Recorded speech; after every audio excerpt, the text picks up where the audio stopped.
BBC News at 10 now with Sophie Rayworth.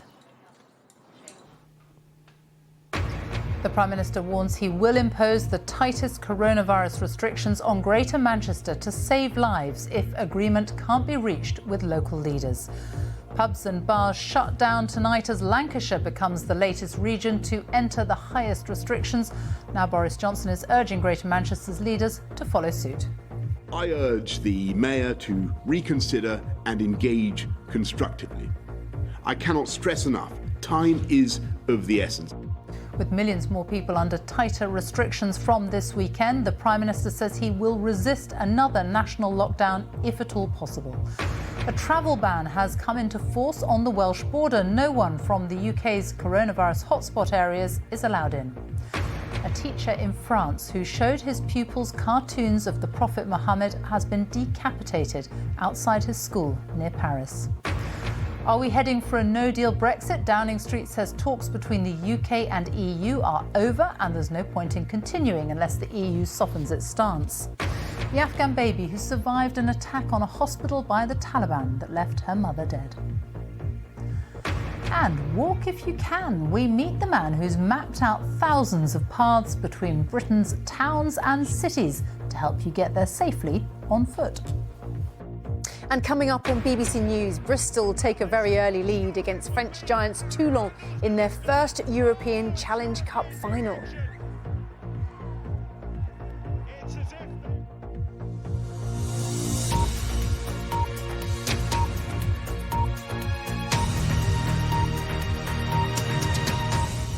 Good evening and welcome to the BBC News at 10. The Prime Minister has told the Mayor of Greater Manchester that he is prepared to intervene and impose the highest level of coronavirus restrictions on the region if they can't reach an agreement. The Mayor, Andy Burnham, is seeking a bigger package of financial support for businesses that would be forced to close as a result. Tonight, he told Boris Johnson that he and local leaders were ready to meet the government at any time. Meanwhile, Lancashire today agreed to impose the highest restrictions and is now joining the Liverpool City region, seen here in red, on very high alert. The tightest level of restrictions will come into force in Lancashire tomorrow. It means no mixing between households indoors or outdoors in certain settings like private gardens. Pubs and bars will close unless they serve a substantial meal, and people should avoid non-essential travel into or out of the area. But there are differences. In Lancashire, unlike Liverpool, gyms and leisure centres won't have to close, but soft play centres and car boot sales will from Monday. The Mayor of Liverpool says it's madness to have different Tier 3 rules for Lancashire, and it's sowing confusion. Here's our Deputy Political Editor, Vicky Young. It's taken days of negotiations. Finally, local leaders in Lancashire and ministers in London have come up with a deal. More restrictions are coming across the county, alongside millions of pounds in financial support. But some shoppers here in Nelson want a different approach. I think they should have done it earlier, to be quite honest. But my mum's 87, you can't tell my mother to stop in, because she won't. I think it's good. I think it needs to be made tougher. I think the way the government's been coming across, they haven't been clear on the rules anyway.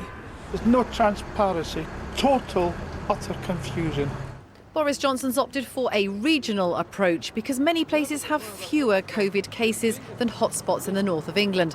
But it's meant more talking, more wrangling over money and more delay. No one wants to have to implement these measures which damage local businesses, but these decisions were necessary because of the rate of increase not just of infections, but also in hospitalisations and admissions to intensive care. But not every area has signed up. Greater Manchester's leaders said tonight that closing pubs wasn't the only way to protect hospitals. They want other things like shielding to be considered and tougher penalties for venues that flout COVID regulations. They're demanding extra money for businesses that do have to close. don't you now have to make a quick decision about whether you impose those extra restrictions on places, including Greater Manchester, or give them more money to persuade them? Which will it be and when? It's far better to do it together because we want the maximum local buy-in, the maximum local enforcement and the maximum local compliance. And that means local leadership. I hope that Greater Manchester will come on board. The national government must reserve the right to step in and do what is necessary. For many cities, including Nottingham, the uncertainty continues. Cases and hospitalisations are rising quickly and additional measures could be on the way. One former Prime Minister says the government has to be more generous. At the very time that we're increasing the requirements on people not to do things and denying people the chance of jobs, we're reducing the economic support. Now, if I was Boris Johnson, again, you've got to be one step ahead. What he should be doing is calling the Chancellor this morning, telling him that his economic recovery package is not going to work, get him to bring a new economic recovery package, and I think you could build consent around that. Boris Johnson says the situation's worsening with every passing day. There's real tension between Westminster and some local leaders, but decisions need to be taken very soon. Vicky Young, BBC News, Westminster. Pubs and bars have just closed tonight in Lancashire and no one knows when they'll be allowed to reopen. The only ones that can continue to serve customers are those that serve substantial meals as well. Judith Moritz has been gauging reaction to the sudden changes in Lancaster. Lancashire woke up to uncertainty and rumour. Mid-morning, confirmation came. The county's soaring infection rates causing it to move up from the middle to the highest COVID alert level. It means that today you could have a lunchtime drink in this Lancaster bar. Tomorrow you won't be able to. Along with other non-food pubs, when the doors close tonight, it's not certain when they'll reopen. Is it 2 weeks? Is it 3 weeks? Is it 3 months? The information is passed so poorly. We've just not understood where we stand, really. And of course, our staff are asking us questions. We can't answer them. For Lauren behind the bar, it means real worry about finances and the future. On the 80%, I was in the red already. Do you know what I mean? I was like having to pay out more just for bills and things like that than what I was bringing in. So it's going to make that even worse, like with it going down to the 2/3. There were late-night negotiations between regional and national government. Some local leaders said they'd won a good deal. Others say their hands have been forced. Unless you agree to go to Tier 3 and thereby accept the deal, if you don't, you won't receive any monies and you won't receive that support. That felt like being bullied, blackmailed to me. 10 reps, so 5 on each side. Though gyms in Liverpool have closed, in Lancashire, under the same alert level, they're able to stay open. Providing that we're sticking to the rules and the sanitising, the one-way systems, I don't see why they shouldn't be open. I think it's a bit strange, really. If it's safe in one area, surely it must be safe in the other area. So 12 push press, 6 on either side. The gym owner believes local leaders lobbied for her industry to keep going. They provided us that lifeline now to keep trying to drive our business forward. If it had gone the other way and gyms had closed, I think we'd have really struggled. Downing Street insists that local leaders have made their own decisions about which businesses to close, but the Mayor of Liverpool was critical. People will look at this and say, are we seriously being told that the gyms in Lancashire and the people who use them are acting more safely than the people who use gyms in Liverpool? And so we've ended up with a Tier 3A structure and a Tier 3B structure. So, it's really confusing. Nice work, Sarah. Well done. High energy here. So reach for those toes. Back at the Lancaster gym, but others say their blood pressure's rising with all the changes and the feeling that what's allowed in one place may be forbidden a short distance away. Although some may not like it, the people of Lancashire and the Liverpool City region go into the weekend knowing that their areas are on the highest alert level. Not so here in Greater Manchester, still in limbo. And whilst local leaders and national government can't agree on how to take this area forwards, the people who live and work here must wait for resolution. Judith, thank you. New stricter coronavirus measures have come into effect in Northern Ireland this evening. Many pubs and restaurants are closing their doors with only takeaway services allowed for the next 4 weeks. Hair and beauty salons also have had to shut. Business leaders have warned that a financial support scheme set up by the devolved government is inadequate. And from midnight, London is going into Tier 2, the high alert level of restrictions. Tonight, Londoners enjoyed socialising with friends before the new rules prevent people from different households meeting up in any indoor setting. People from areas of the UK with high levels of coronavirus, including Tier 2 in England, are now banned from entering Wales. Some parts of Wales were already closed to visitors, but from tonight, no one from hotspot areas outside Wales is allowed to cross the border. Our Wales correspondent Hal Griffith reports. A divide defined by roads and rivers. The Welsh border meanders north to south for 160 miles. Now it's a new front in the fight against the virus. Anyone living outside of Wales in a COVID hotspot is barred unless they're travelling for work, education or to provide care. I haven't even been on the bus. I'm too frightened to go on the bus. For sisters Julie, Sue and Janet, it's welcome. They are wary of visitors to Monmouth, a town which last week recorded 0 cases of COVID. Because they're not doing the rules in where they are coming from. And you look on the telly and they're all mingling and, well, we don't want it, do we? Well, we've been trying to protect ourselves right the way through lockdown as much as we can. And we've, like you say, we've been lucky here. The Police Federation says the new rules are unenforceable. Thanks now. Bye. But extra patrols have been promised with this warning. If you do travel to Wales, we will engage with you. We will encourage you to return to your home area, and anybody who is deliberately flouting the law will be issued with fixed penalty tickets. The border ban is largely to protect rural communities. Most of Wales is already closed to visitors because of local lockdowns. And next week, the whole nation could be told to stay at home as part of even tougher restrictions. A decision on a so-called firebreak will be announced on Monday. The situation is so serious that we have no option but to look at new and different ways to keep Wales and to keep you safe. Doing nothing is not an option. But doing what exactly and for how long? Further down the border in Chepstow, Mandy says she's willing to close if it means saving Christmas trade. It's not going to go away, but we need to control it. I'm hoping that the 2 week, 3 week is going to see all the numbers go down. Everyone's going to settle down and we just have to learn to live with it. There's no doubt the tide has turned. We are heading towards harder times, which may test everyone's limits. Howard Griffith, BBC News, Caldicot. Our Deputy Political Editor Vicky Young joins me now from Westminster, and there's a lot of pressure on Greater Manchester to accept these new Tier 3 rules, but you can see the tension now between government and local leaders. Yeah, that's right. It's not just different proposals in different countries in the United Kingdom.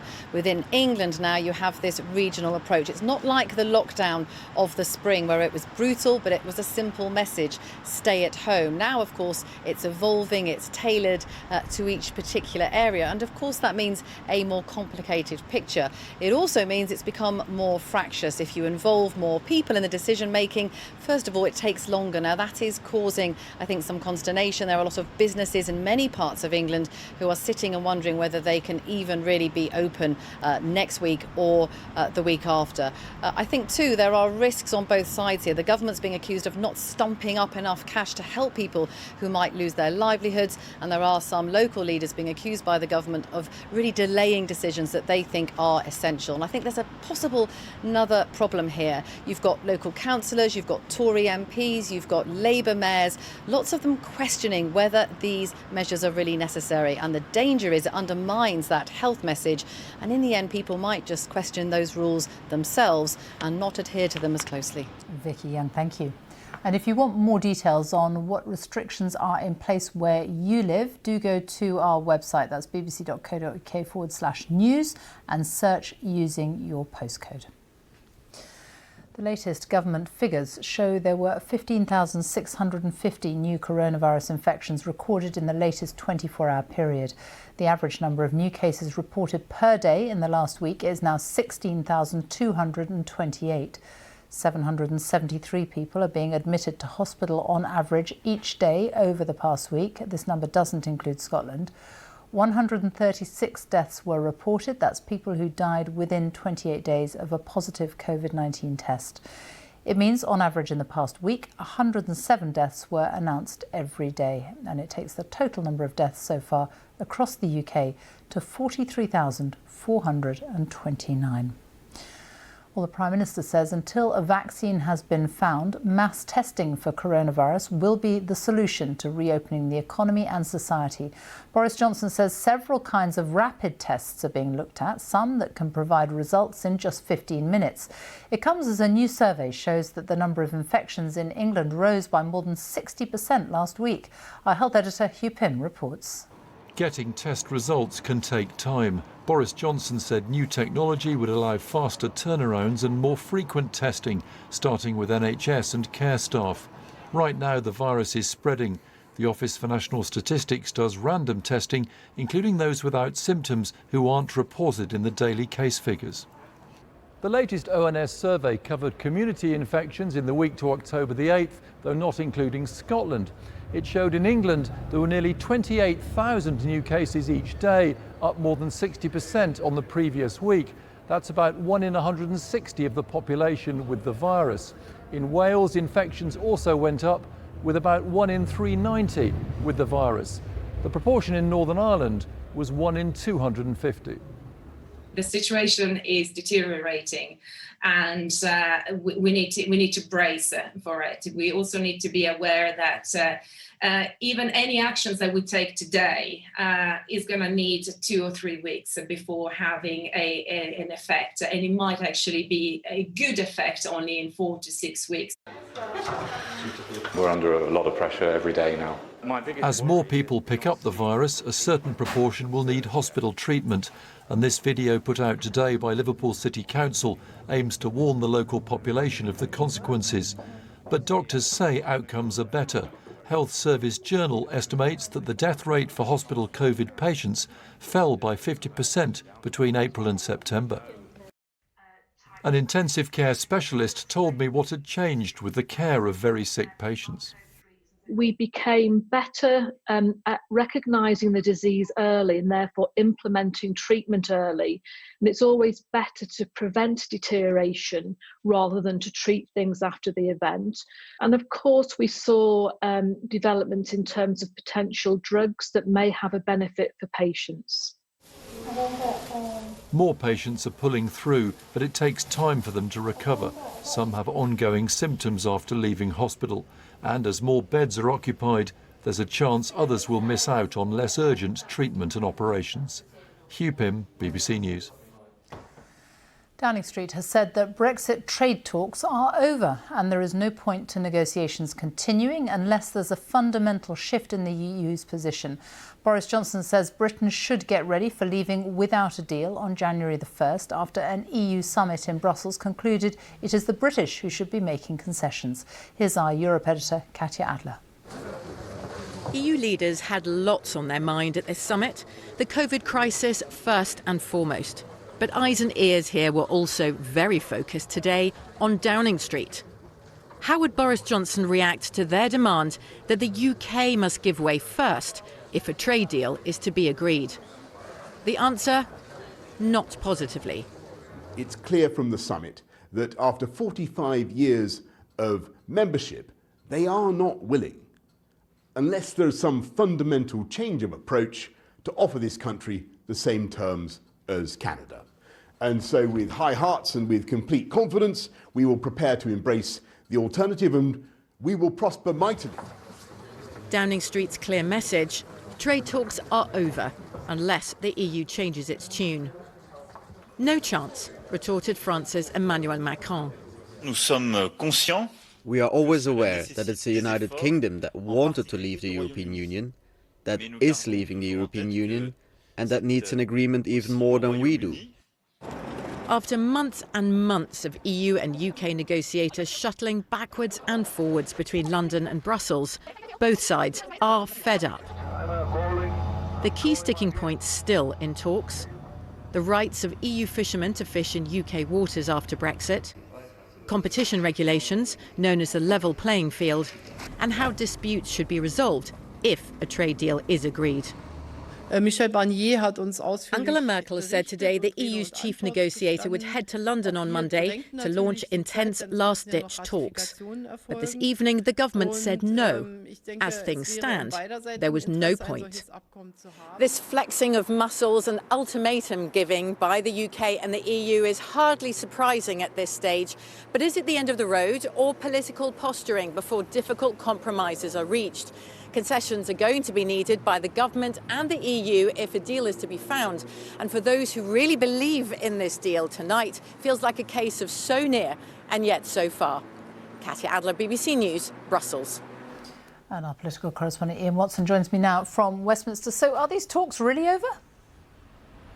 Well, I think, Sophie, if you're to listen to the rhetoric coming out of Downing Street, you could assume that the door to further trade talks has been slammed firmly shut. We heard from the Prime Minister there saying that we could prosper without a trade deal. His official spokesman went even further and said the trade talks were over because the EU wouldn't change its negotiating position. And tonight, Lord Frost, the UK's chief negotiator, spoke to his EU counterpart Michel Barnier and in effect told him it wasn't worth his crossing the channel for any future talks at this stage. But it turns out that both men have agreed to stay in communication, probably by phone, early next week. So the door to future trade talks, in fact, remains slightly ajar. But the consistent complaint from Downing Street is that the EU simply hasn't got its collective head round the idea of the UK becoming an independent state. So it's looking for a big, perhaps looking for too big a change in attitude from Brussels.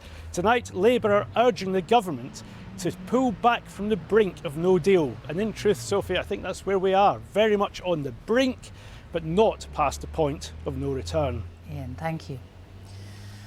A teacher who showed his pupils cartoons of the Prophet Muhammad has been decapitated outside his school in France.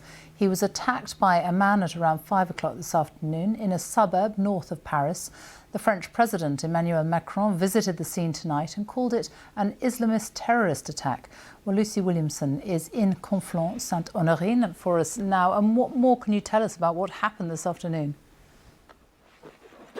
Well, the victim was a teacher at this local middle school behind me. And as you say, he was attacked this afternoon by a man with a large knife who decapitated him and then posted an image on social media, we're told, before being confronted and shot dead by the police. Now, police sources just told us tonight that they're working on a theory that the attacker was an 18-year-old Chechen man and that the motive was that lesson you mentioned, that the victim had given a class to his pupils where he'd shown them cartoons of Muhammad, the same cartoons we think printed by the satirical magazine Charlie Hebdo. Now, President Macron has been speaking here at this site within the past hour. He said it was an act of Islamist terrorism. Somebody wanted to destroy the Republic, he said. They won't succeed. We'll stick together. But yet again tonight, there is a part of France that's coping as the new focus of presidential solidarity, national outrage and local grief. Lucy Williamson, thank you. Balancing public health and the wealth of the nation is a major conundrum for the politicians during this pandemic. The national lockdown earlier this year had a huge impact on the UK economy.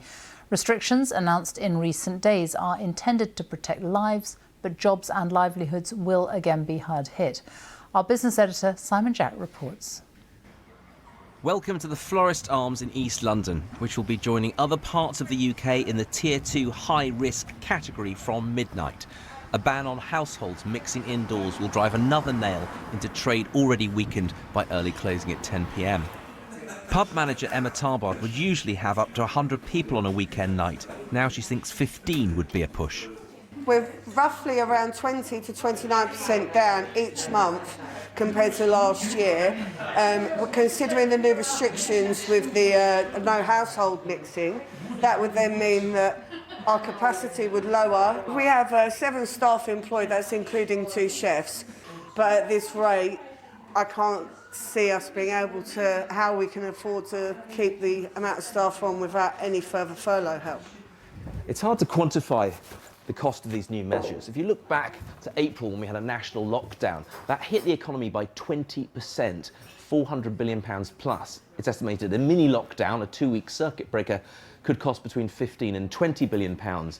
And although there's little data on the tier system yet, Hospitality Chief says the rule of 6 and the curfew had already hit sales by 25%, and these new measures could put 750,000 jobs at risk.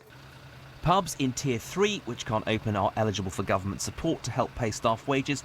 Pubs that can open are not. We're in a position with trading where the restrictions that are being put in place on the industry and on individual pubs is really affecting the level of trade.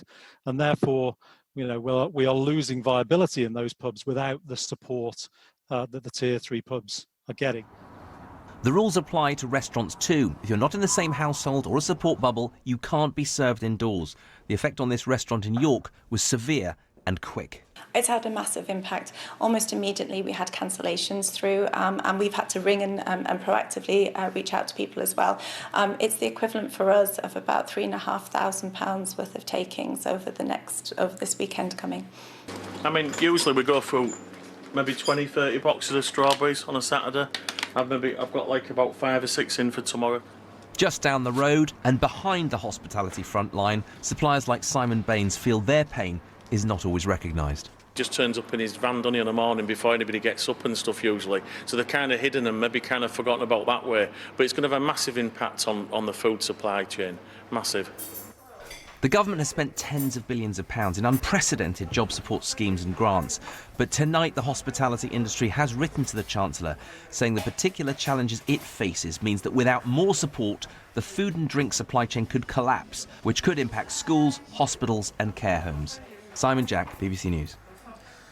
The United Nations is warning of a new wave of violence in Afghanistan. Tens of thousands of civilians have been driven from their homes by a major offensive by the Taliban in the southern province of Helmand. That's where British troops were mainly based while fighting in Afghanistan. Over 450 British service personnel were killed during a 14-year period. Now the fresh fighting is threatening fragile peace talks between the Afghan government and the Taliban. Our chief international correspondent Lise Doucette reports from Kabul. Helicopter fire over Helmand again. The Afghan military pounding Taliban targets. A week of all-out war after the Taliban took more territory. Another week of suffering for civilians. Afghans escaping the violence, lives upended again. And it's not just Helmand. In eastern Afghanistan, a classroom of empty spaces, of aching loss. 2 other boys, Zahir and Adnan, used to sit here. A few days ago, a truck bomb killed them. That day is still in my mind. It goes round and round my thoughts. When the explosion happened, there was a massive cloud of smoke. Even people far from here heard the explosion. It was very big and loud. This was the target, a security base. 60 civilians killed or injured. The bomber struck at midday as students headed home. In a province with both Taliban and Islamic State fighters, no one says they did it. We thought when the peace talks started, the war would end. But look, even the talks are happening and the war continues right here. The violence in Afghanistan now is an everyday kind of violence. Afghans being killed as they leave their schools, as they go to work, when they're sitting at home.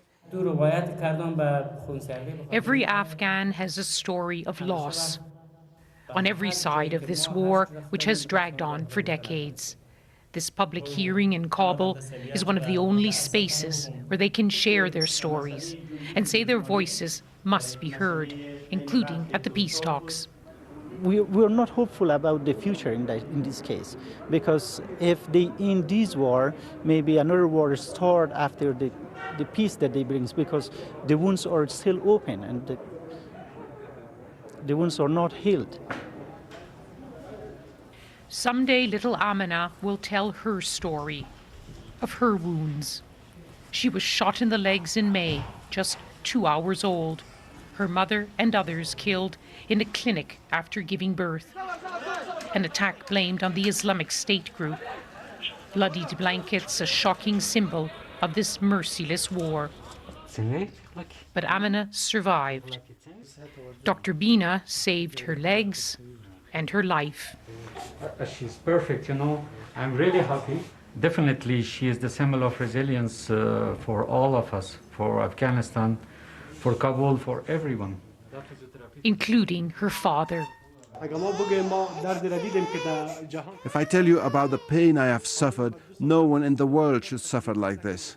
My wife was murdered 2 hours after she gave birth. But despite this, if there is peace, my child and my country will have a future. The hostilities in Helmand have driven home how hard it will be to make peace. If the guns keep firing, even peace talks may not survive. Lise Doucette, BBC News, Kabul. And finally, walk if you can. That's what we're being told during this pandemic. Now, one man has come up with an idea to make it easier for you to ditch the car and public transport. He's created a slow map, a vast map of 7,000 paths linking towns and cities across the country. And now he's looking for thousands of volunteers to test out his routes, as David Sillito reports. We're in Ledbury, and Sue and Nina have, like millions of us, taken the government's advice to walk if you can. But while this is an area thick with footpaths, the suggested route on our phone to get to the next village was far from pleasant or safe. I'm really starting to regret my route here. I don't think it's really working. I think we need to find a better way to Wellington Heath, and someone has been working on that. What is it? Slowways is a project to create a network of walking routes that connect all of Great Britain's towns, cities and thousands of villages. This is Daniel Raven-Ellison, geographer, walker and the man behind the Slow Map of Britain, an attempt to show the best, direct, safe, pleasant walking route between our towns and villages. During lockdown, about 700 people came together on the project and created 7,000 routes that stretch for 100,000 kilometres, which is the equivalent of 2.5 laps of the equator. So this is the theory that your volunteers have come up with. Now it's got to be tested, I'm guessing. Yeah, some of these routes just may not work in practice on the ground, so we need to find 10,000 people to help us walk 100,000 kilometres of Slowways routes. Which takes us back to Sue and Nina and Plan B. I took out Dan's map and suggested the new slow route, which took us away from the cars through a Hereford cider orchard. Better than my first one? Yes, it's really nice, isn't it? A huge improvement. I mean, this is what walking is all about for me, being out in apple orchard, bird song. What more do you want? So, Route 1 is a winner. Just another 99,998 kilometres to go. David Sillito, BBC News, Ledbury. And that's it from us now on BBC One. It's time for the news where you are. Good night.